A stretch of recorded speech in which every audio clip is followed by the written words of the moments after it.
Another day, another basketball stories na naman ang pagkukwentuhan natin.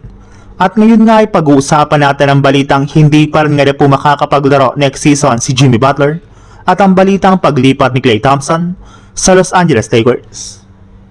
Marami na nga po ng mga fans ang nag-e-expect na makakapag-compete na ng maayos ang Golden State Warriors next season sa pagkuha ng kampyonato. Inaasahan na rin naman nga po nila na gagawa ng ilang mga move ang kanilang front office para mapalakas ang kanilang lineup.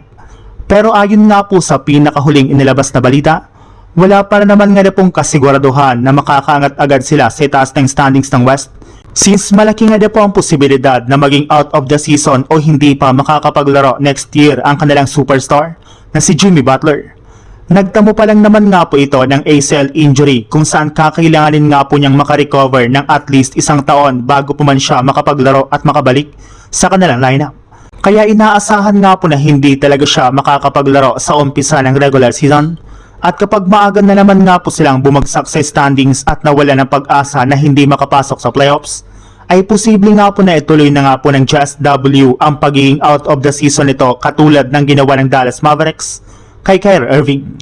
Sa ibang balita naman, mismong si Klay Thompson na nga po nagsabi na bagamat man meron pa siyang natitirang kontrata sa Dallas Mavericks, ay inamin na rin naman nga po nito na hindi na nga po niya alam kung makakapaglaro pa siya sa kanilang team sa susunod na season.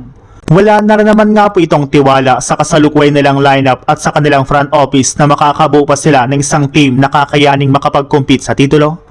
Kaya mas malaki na nga po ang tsansa na either mag-request na lang siya ng trade sa Mavs o di kay i-buyout na lang nito ang kanyang kontrata. At kung sakali man nga po napayagan siya ng Mavs na umalis sa team sa kahit anumang paraan, ay binabalakan na nga po nito na lumipat sa Lakers para makasama ang kanyang dating teammate na si Luka Doncic. Inamin na nga po nito noon na lumipat nga po siya sa Dallas para makapaglaro kasama si Luka. Ang kaso lang sinira lang naman nga po ito ni Nico Harrison. Kaya mas gugustuhin ulit nga po niya ngayon na makasama itong muli sa Lakers sa pangalawang pagkakataon next season at hopefully gumana na nga po ito. Bukod rin nga po kay Luka, marami na naman nga po ang nagsasabi sa kanya na lumipat siya sa Lakers kagaya ng kanyang ama na si Michael Thompson na isa sa katuparan na nga po niya sa mga susunod na buwan.